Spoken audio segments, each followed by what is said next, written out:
Hello everybody, I'm Lisa. And I'm Nick. And welcome to It Takes Two, a podcast where two people take two movies with the same plot or premise and watch and discuss them. And in this week's episode we watched EDtv and The Truman Show.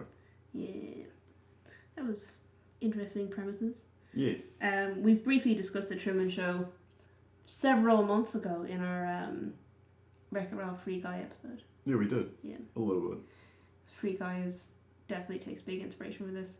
I'd never seen EDtv before, and I'd seen The Truman Show before, but now that I think about it, not in about 15 to 20 years, I think. So it's been a while. Such a good movie. It is. It's a really good movie.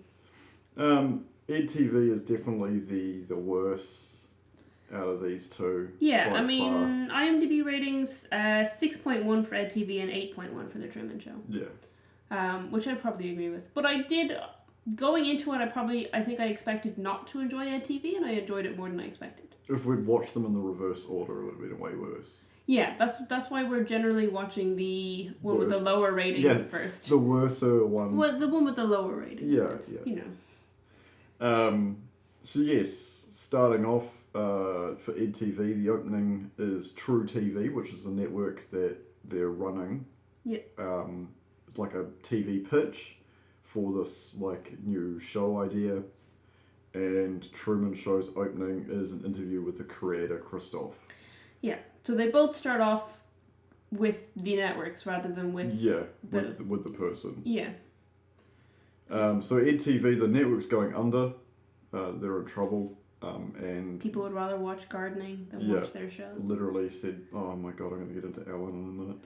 I had no idea before. Literally until she appeared in the movie, I had no idea Ellen DeGeneres was in it. Never mind was a main character in it. Yeah.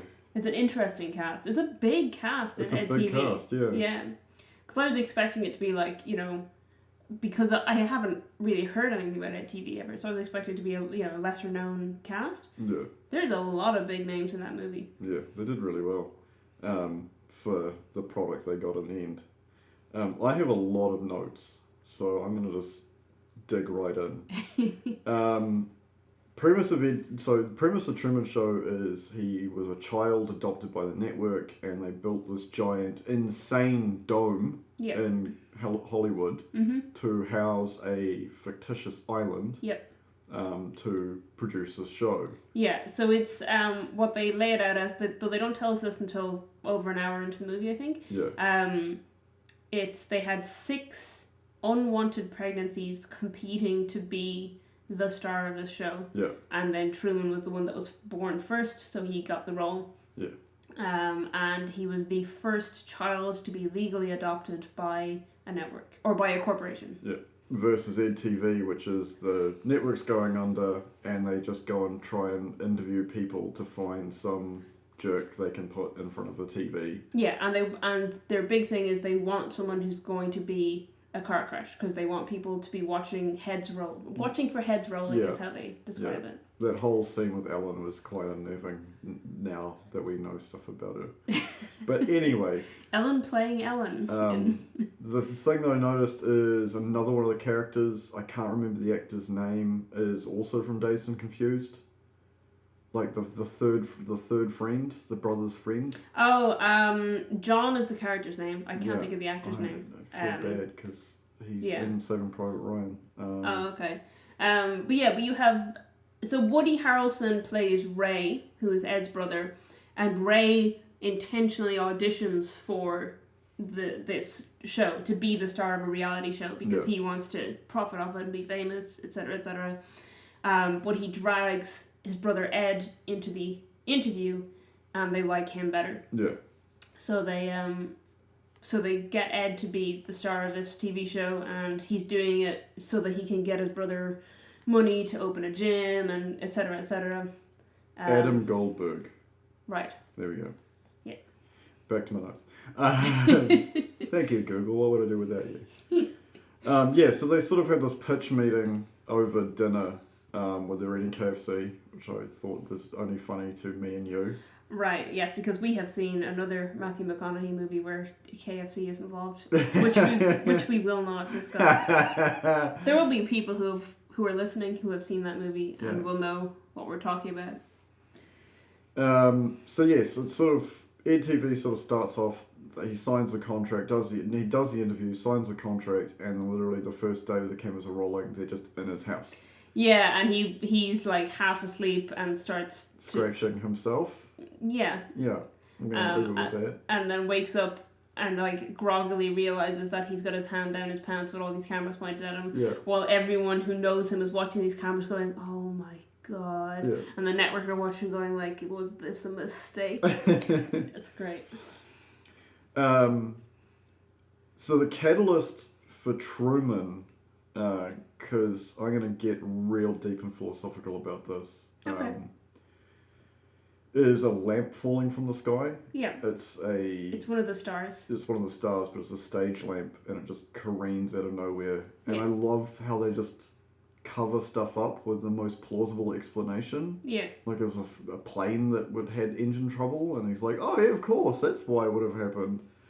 But it is sort of the catalyst that starts the ball rolling. Yeah, and it's quite, it's right at the beginning. So at the very beginning of this movie, you get the cold open with the interview with Ed Harris talking about the show and about Truman.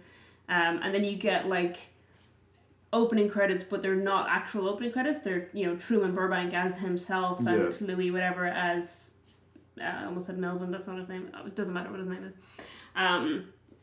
I'll remember it later on. So they try to give it like a documentary feel. Yeah. And then it's when it cuts to the neighborhood, it's real. Everything is very fake. The people are very fake. The neighborhood is very fake. And it's right after this guy has been saying like, it's all real. Everything you see is real. And then it cuts to like really fake stuff. And then the light falls from the sky. Yeah. I'm gonna get real deep into Truman Show, but Okay. I just want to go over the whole premise for EDtv is just morbid curiosity. That's what Alan highlights in the interview. Yeah. You don't want to see a head rolling across the road in an accident, but you look anyway. Yeah. So it's interesting because obviously in Truman Show, and they really big this up towards the end, the idea is this is an ideal, like an idyllic town, little suburban town, everything's perfect, all the people are nice, everything is going well for him, he's got this perfect little life. Whereas the idea in EDtv is they want a guy who is just normal, but to the point of, people watching because they're like, oh no, what's he going to do next? Yeah, it's a real blue-collar kind of person. Yeah. So as obviously the show goes on in EDtv, his brother is caught cheating. Yeah. And then he goes to see the boyfriend, his brother's girlfriend. Yeah. Who's now the love interest because they're both but she clearly was from the beginning. Yeah. Like even before the audition tape, he clearly was interested in her, but was, she was off limits because she was his brother's girlfriend. Yeah. So it's, they make that obvious from the beginning, and then they show that shot where, he comforts her and tells her that he thinks she's beautiful and stuff, and then she's like looking at him, and that's shown on TV, and everything else is betting on them getting together. Yeah. It sort of moves on into this whole sort of like they're trying to have a private moment, but they can't.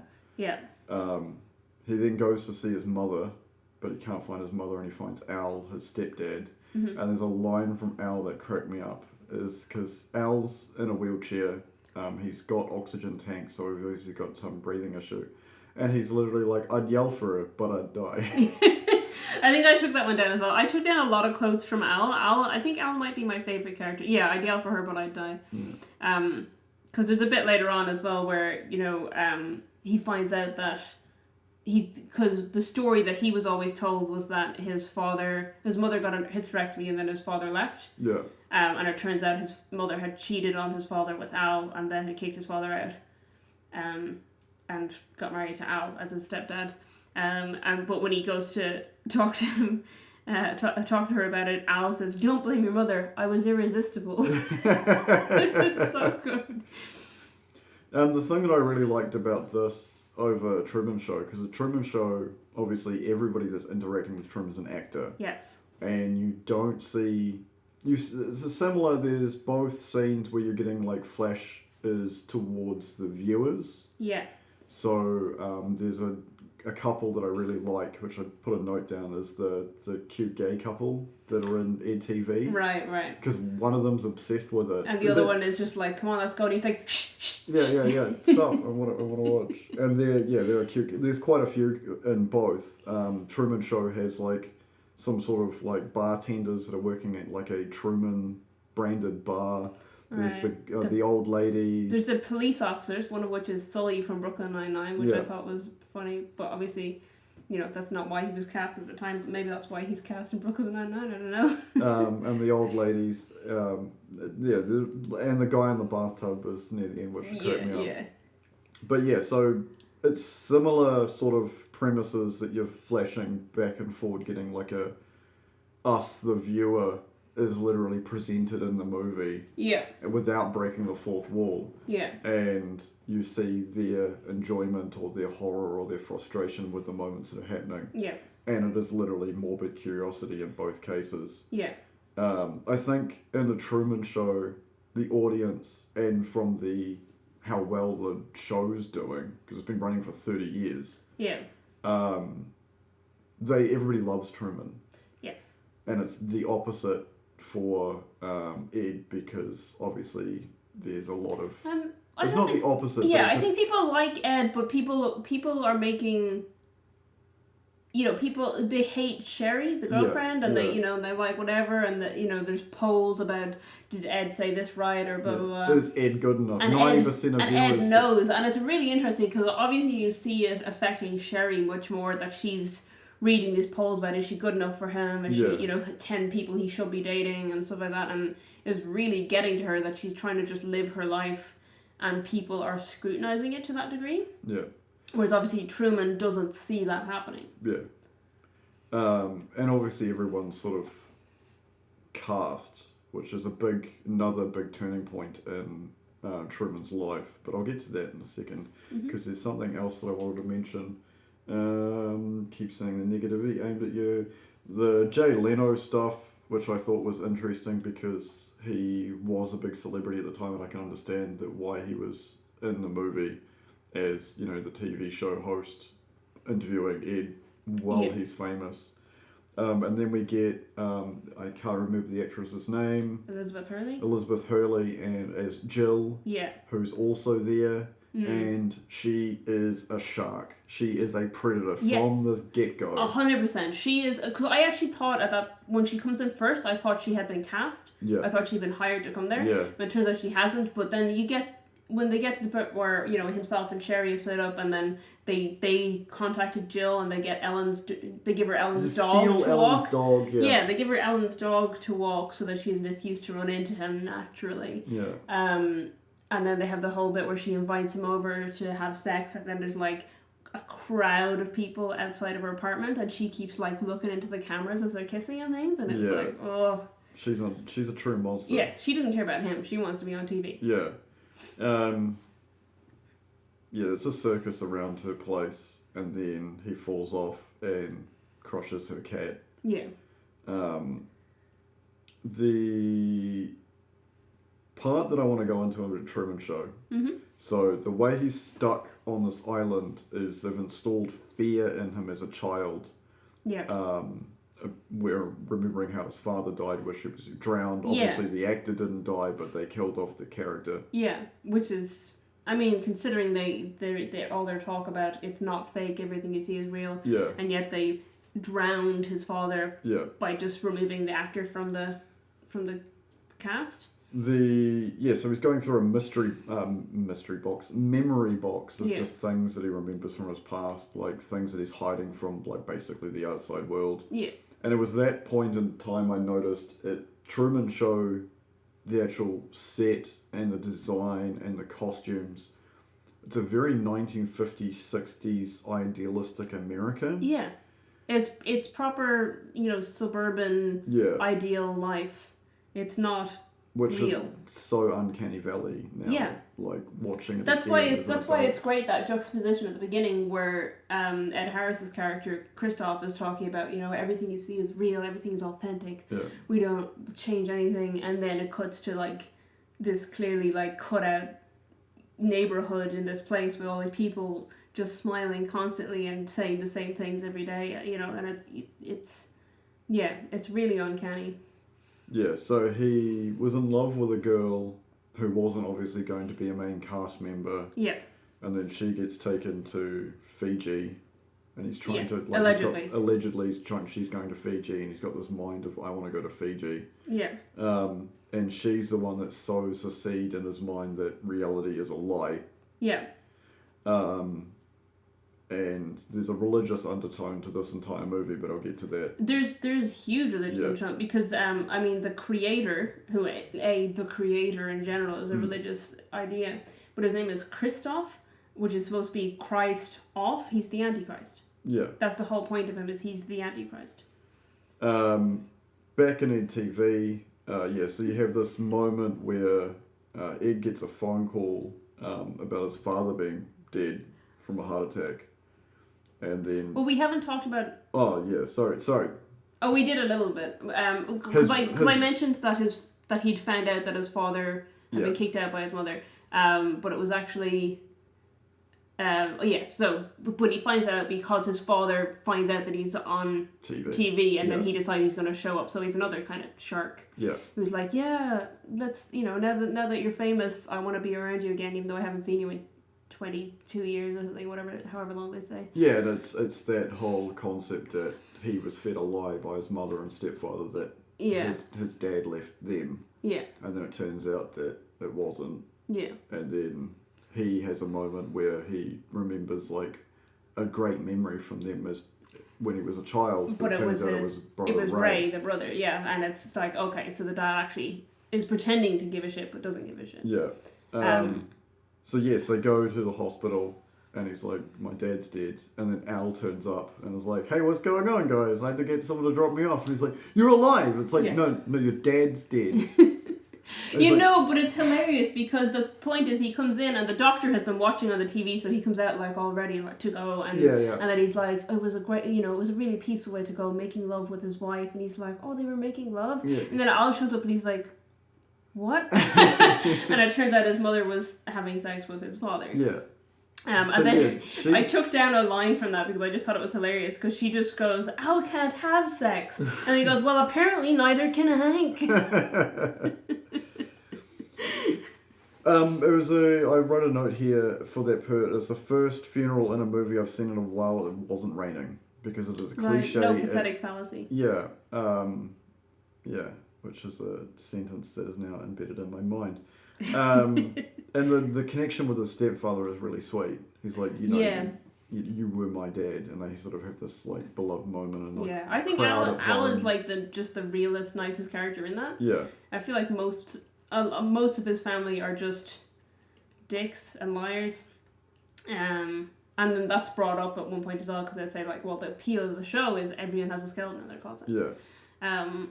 Which is funny because it comes as a weapon later. But it's interesting because in both movies you have people betting on things that are going to happen. Yeah.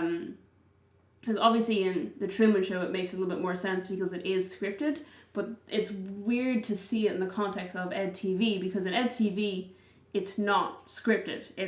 They're filming his real life, as it actually is. But people are betting on it like it's not real. So it's the two guys in the bar, I think, and they bet on whether or not him and Sherry will end up together. Yeah. And then once they do, the guy's like, see, I told you. And he's like, no, I'll give you another one. He said, they're going to kill off the stepfather. And you're just like, what do you mean they're going to kill him off? Like, he's a real person. You think the network executives are going to kill him? But that's what plants the seed in your head that then later on, when he gets a phone call from his mom saying he's dead, he's dead, had a heart attack, you think it's Al because you already heard someone talking about Al dying.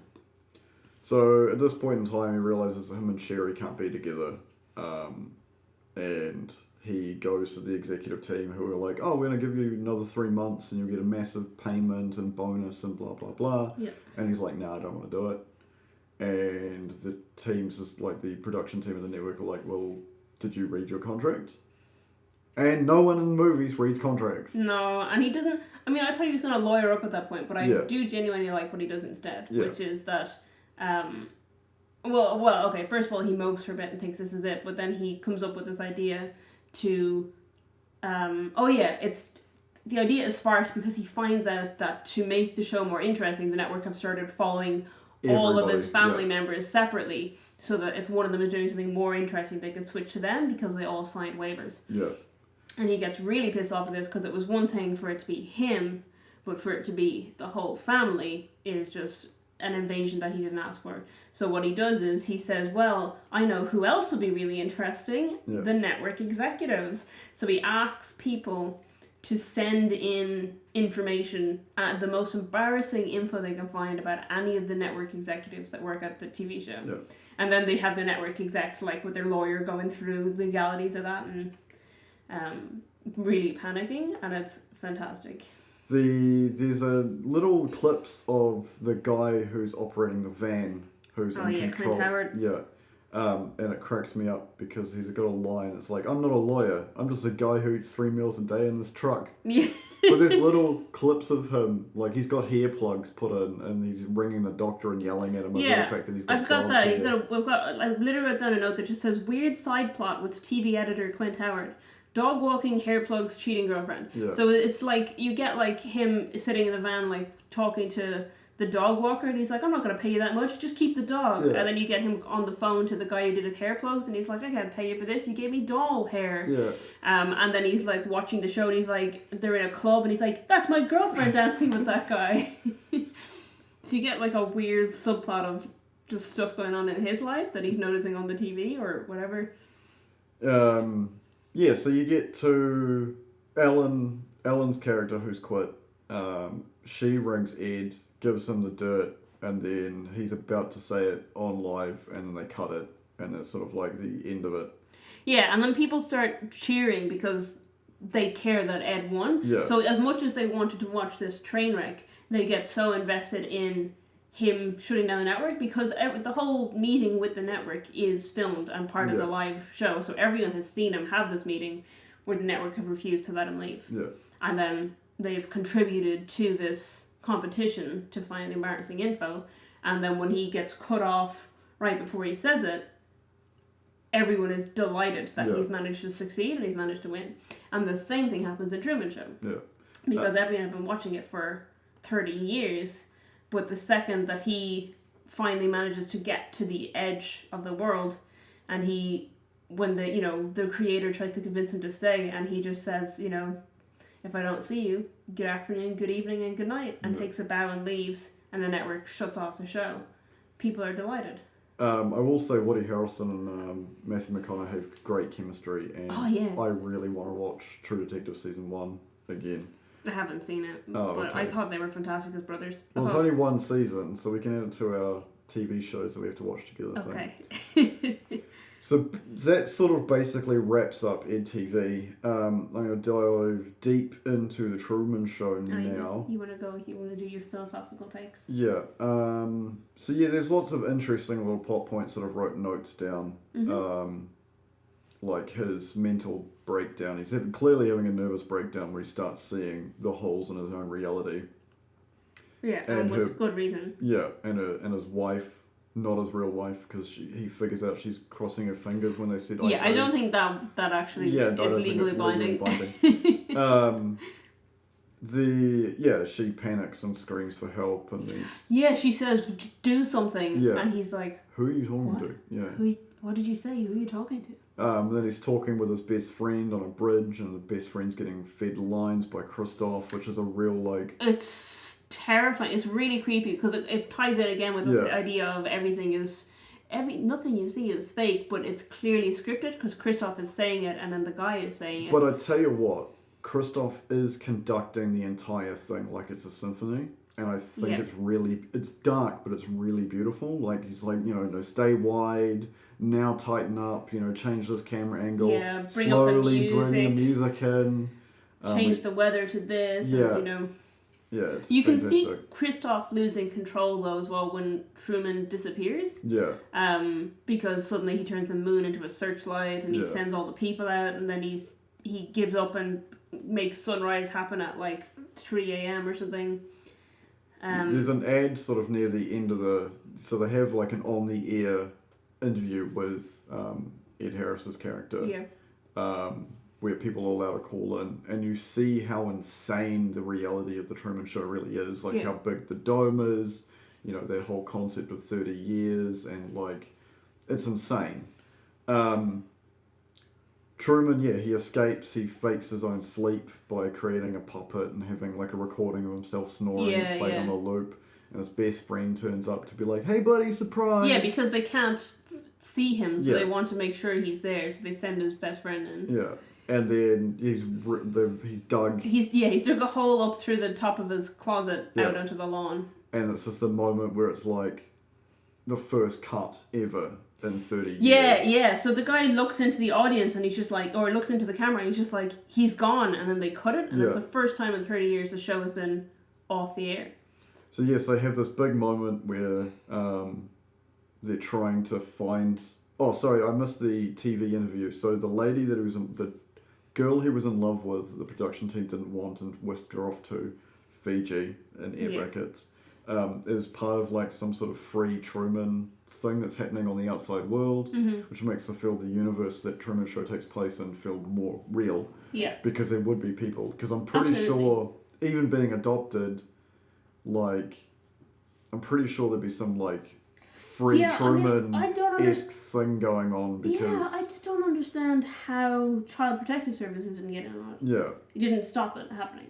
Maybe because he's got... it's so bizarre. But anyway, so yes, we're at the end of the high point at the end of the movie. Truman's escaped, they cut it off, and then they do this big, massive grid search through the entire town. Yeah. Christoph's like, what time is it? And they're like, you can't do that, it's too early. And he's like, no, we have to. And literally makes, sunrise happen. Instantaneously, at like 2 a.m. in the morning. And then you find Truman's on a sailing ship. And they're like, what? Christoph's like, no one's watching the sea. It's like, he couldn't watch the sea. He's afraid of the water. And he's like, no. Because in that interview, he says if he was really determined, he would leave. And then... Yeah, but here's the thing. In that interview, he says, like, we're not keeping him there. We're not doing anything to stop him leaving. Yeah. If he was really determined, he could. And then when it comes down to it, they start localizing a storm around him. Yeah. And it comes to a point where Christoph is like the director and creator of the show, but the network president or whoever is in there, and he says, we can't let him die in front of a live audience. And Christoph says he was born in front of a live audience. Yeah. So Christoph would rather see him die than see him escape. Yeah. So everything Christoph says in interviews is a lie, because he talks about how it's not fake, but it is. But then he says, he could get out if he wanted to, and then he literally tries to kill him rather than let him escape. There was a very interesting moment, because what I felt at that point of the movie is he's sailing away, he calls down the storm, and it was a very like biblical flood, like water-based punishment of the Lord.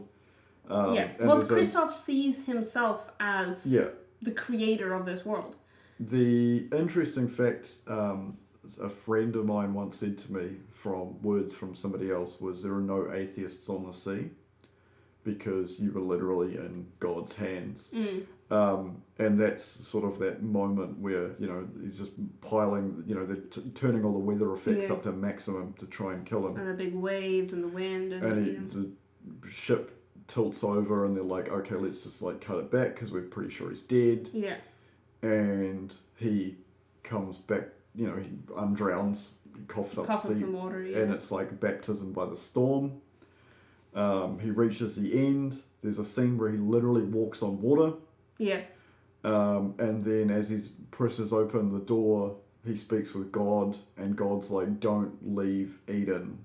You are my son, I love you. Please come back to like paradise. He's like, I watched you be born, I watched you take your first steps, I watched you lose your first tooth, I've been here the whole time. Yeah. And it's such a religious moment between the creator and his child.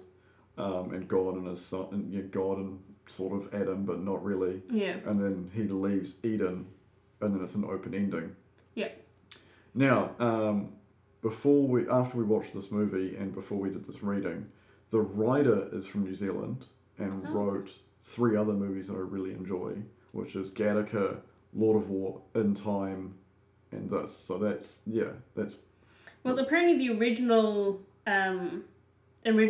screenplay for Truman Show was way darker than it actually is. Oh, of course. And they kept making him do rewrites because they didn't want to be that dark. I don't know if I actually kept that in my notes, but I remember reading about it, and it was things like originally he was supposed to walk out and find Christoph and just start beating him up, and things like, they were supposed to have a child, and it was like this. Well, they do push that a little bit in it. That she's like, we must have a child. We're gonna start a family, and his mother's like, I want to see grandkids, and the idea is the child then becomes the new star of the show. Yeah.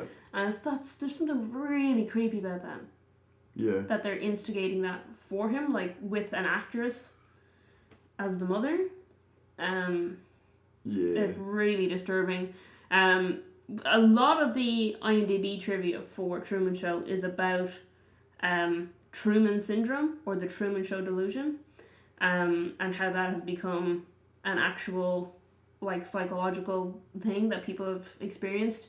And it'd be just schizophrenia though, wouldn't it? Yeah. So a lot of schizophrenics think there are people watching them and conducting. But apparently, right after this came out, there was a whole lot of people specifically experiencing this delusion that they are the unwitting star of their own reality TV show. And a lot of them specifically mention that movie when they're talking about it in therapy.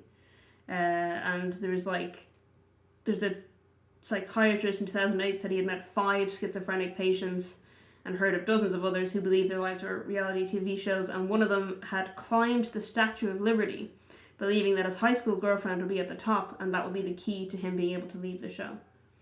So it's had a really weird effect on people's mental health, because it's like simulation theory and all that stuff. But people have watched. There are a significant number of people who have watched this movie and then started seeing things in their own life that they're like, that's a sign I'm in the Truman Show. I'm Truman. I think a similar thing happened when The Matrix came out as well, though. Right. Yeah. Probably. Everyone was just like, no, it's reality. Yeah. I've got nothing more to say. Anything box office wise over there? Oh yeah, box office. Forgot about that. EDtv budget 80 million. Jesus. And box office 35.2 million. Ooh. So it's a little bit of a loss. Truman Show on the other hand 61 and then 260. Yeah, well 61 million budget and 264 million box office. Yeah. I already googled that. Sorry. Stole your thunder. That's all right. But it's interesting because one of the things in the notes for EDtv is that, well, first of all, actually, which I didn't realize, EDtv is a remake. Oh. It's a remake of a French film called I can't remember. Hang on, I'm trying to do. There's a number in it, and I'm trying to remember my numbers in French. So Louis XIX, Le Roi des Ondes, or King of the Airwaves. So it's Louis XIX, the King of the Airwaves, basically. So there was a film from 1994, and EDtv was a remake of it. But one of the notes in the EDtv IMDb trivia was that the makers of EDtv were aware of Truman Show being made during pre-production, but they weren't concerned because they knew their film would be a comedy, and they didn't think that audiences would turn out in large numbers to see Jim Carrey doing a drama.